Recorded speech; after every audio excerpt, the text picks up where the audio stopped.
Bacaan dari kitab Yesaya. Tuhan berkehendak merumutkan hamba-Nya dengan kesakitan, tetapi apabila Ia menyerahkan dirinya sebagai kurban silih, Ia akan melihat keturunannya, umurnya akan lanjut, dan kehendak Tuhan akan terlaksana karena Dia. Sesudah kesusahan jiwanya, Ia akan melihat terang dan menjadi puas. Sebab Tuhan berfirman, "Hamba-Ku itu sebagai orang yang benar akan membenarkan banyak orang oleh hikmat-Nya, dan kejahatan mereka Dia pikul." Demikianlah sabda Tuhan. Syukur kepada Allah.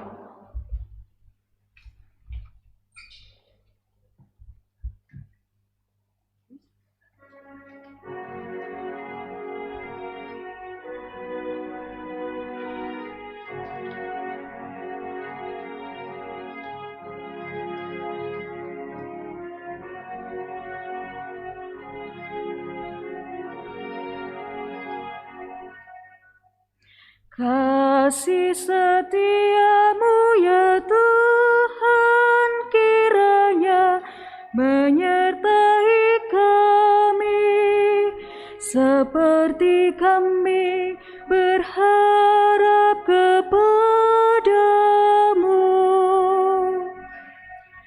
Kasih setia-Mu ya Tuhan, kiranya menyertai kami, seperti kami berharap kepada-Mu. Sebab firman Tuhan itu benar, segala sesuatu dikerjakannya dengan kesetiaan. Ia senang kepada keadilan dan hukum, bumi penuh dengan kasih setia-Nya. Kasih setia-Mu ya Tuhan, kiranya menyertai kami, seperti kami berharap kepada-Mu. Sungguh mata Tuhan tertuju kepada mereka yang takwa, kepada mereka yang berharap akan setia-Nya.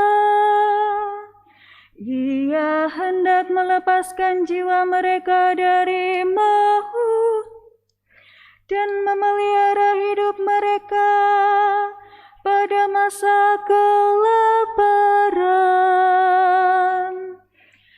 Kasih setia-Mu ya Tuhan, kiranya menyertai kami, seperti kami berharap kepada-Mu.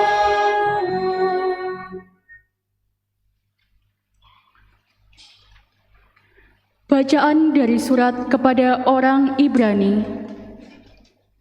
Saudara-saudara, kita sekarang mempunyai imam agung yang telah melintasi semua langit, yaitu Yesus, Anak Allah.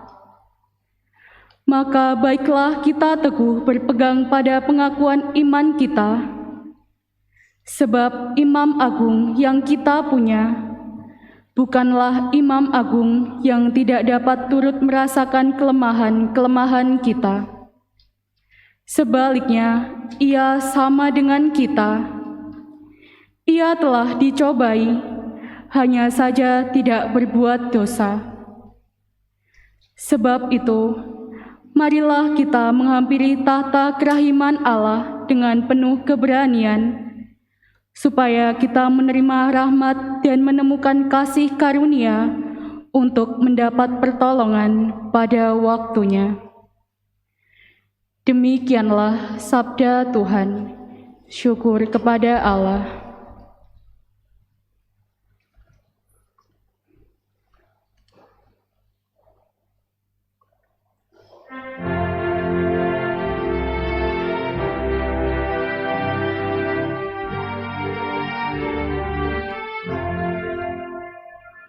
Haleluya, haleluya, haleluya, haleluya, haleluya, haleluya,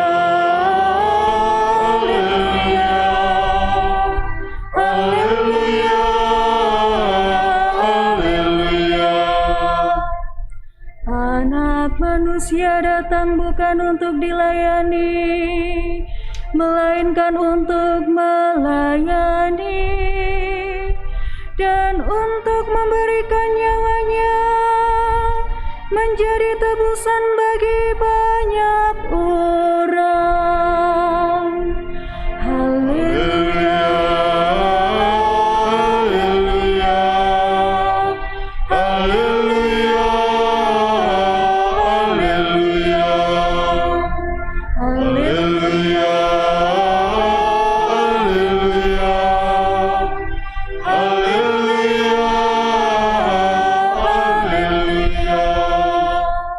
Tuhan.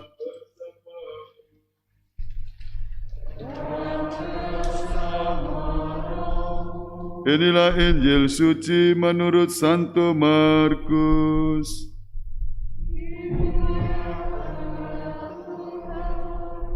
Sekali peristiwa, Yakobus dan Yohanes, anak-anak Zebedeus, mendekati Yesus dan berkata kepadanya, "Guru, kami harap Engkau mengabulkan suatu permohonan kami."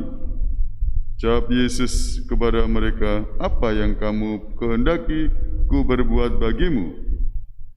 Mereka menjawab, "Perkenankanlah kami ini duduk dalam kemuliaan-Mu kelak, seorang di sebelah kananmu dan seorang lagi di sebelah kirimu."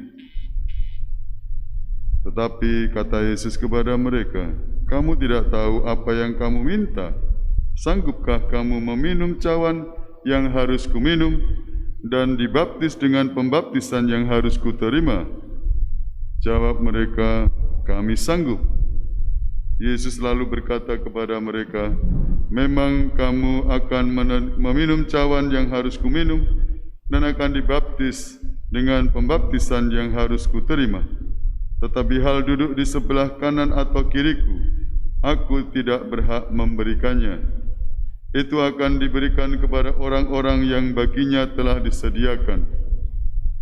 Mendengar itu, ke-10 murid yang lain menjadi marah kepada Yakobus dan Yohanes.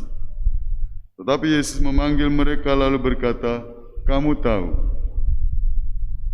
bahwa orang-orang yang disebut pemerintah bangsa-bangsa memerintah rakyatnya dengan tangan besi, dan pembesar-pembesarnya menjalankan kuasanya dengan keras atas mereka. Tetapi janganlah demikian di antara kamu. Barang siapa ingin menjadi besar di antara kamu, hendaklah ia menjadi pelayanmu. Dan barang siapa ingin menjadi yang terkemuka di antara kamu, hendaklah ia menjadi hamba untuk semuanya. Sebab anak manusia itu datang bukan untuk dilayani, melainkan untuk melayani dan untuk memberikan nyawanya sebagai tebusan bagi banyak orang." Demikianlah sabda Tuhan. Terpujilah Kristus. Bapak, Ibu, dan saudara-saudariku seiman dalam Kristus kita, dalam hidup keagamaan kita, agama Kristen mendapat teladan dari Tuhan kita Yesus Kristus dalam soal pelayanan. Hendaknya kita sebagai orang Kristen siap melayani dengan rendah hati. Pelayanan bukan kesempatan untuk, pelayan bukan kesempatan untuk atau menguasai, tidak, tetapi untuk sungguh-sungguh berkorban. Melayani dengan sungguh-sungguh, dengan kerendahan hati. Maka Yesus memberi contoh Datang bukan untuk dilayani, melainkan untuk melayani. Biasanya kalau ada pelantikan pengurus begitu ya, semangat kekristenan kita ditampakkan lewat pribadi Kristus yang memberi contoh, datang untuk melayani, bukan untuk dilayani. Tugas seorang pelayan harus melayani dengan penuh pengorbanan. Dari bacaan-bacaan yang kita dengar, bacaan pertama dari kitab Yesaya, pengalaman dari kidung hamba Yahweh, Yesaya 53 memberi inspirasi bagaimana seorang pelayanan seorang hamba. Ya. Hambaku ini sebagai orang yang benar akan membenarkan banyak orang oleh hikmahnya, dan kejahatan mereka dia pikul. Ya, sebagai seorang hamba yang mau berkorban memikul, ya, menanggung, ya. Berkorban dibutuhkan senantiasa, lebih-lebih di zaman sekarang ini, di masa pandemi ini dibutuhkan pribadi-pribadi yang mau berkorban, relawan. Nah, relawan tahu ya, dari kata rela, mau, ya, untuk bekerja, untuk membantu, untuk menolong. Itu ditunjukkan oleh Yesus. Kita diundang untuk melakukan hal yang sama dengan penuh kerendahan hati. Bacaan Injil tadi ditampakkan bagaimana ada murid yang rupanya tidak melayani sepenuh hati, menjadi pengikut Yesus dengan pamrih, dengan ambisi. Yakobus dan Yohanes termasuk golongan murid yang ya termasuk istimewa. Lalu dengan Petrus ya, mereka bertiga acap kali diajak khusus oleh Tuhan naik ke gunung ya untuk mendapat ya. Waktu Yesus berdoa lalu menampakkan kemuliaannya, ada Yakobus, Yohanes dan Petrus. Namun pada suatu saat Yakobus dan Yohanes, mereka yang terpilih ini sempat mempertanyakan atau memohon, nanti kalau ya engkau ya tahta dalam kemuliaan, kalau boleh saya nunut kamukten. Tahu nunut kamukten? Gurunya naik, saya di sebelah kirimu, ya Yakub di sebelah kananmu. Tapi rupanya Yesus tidak berkuasa untuk memberikan itu. Ya, murid-murid yang lain sempat, oh kau mencari kedudukan. Ya, ini menjadi contoh bagi kita, peringatan. Yesus akhirnya menegur, menyampaikan kepada murid-muridnya dan juga kepada kita contoh-contoh bagaimana gambaran orang-orang yang disebut pemerintah bangsa-bangsa memerintah rakyatnya dengan tangan besi, pembesar yang menjalankan kuasanya dengan keras atas mereka.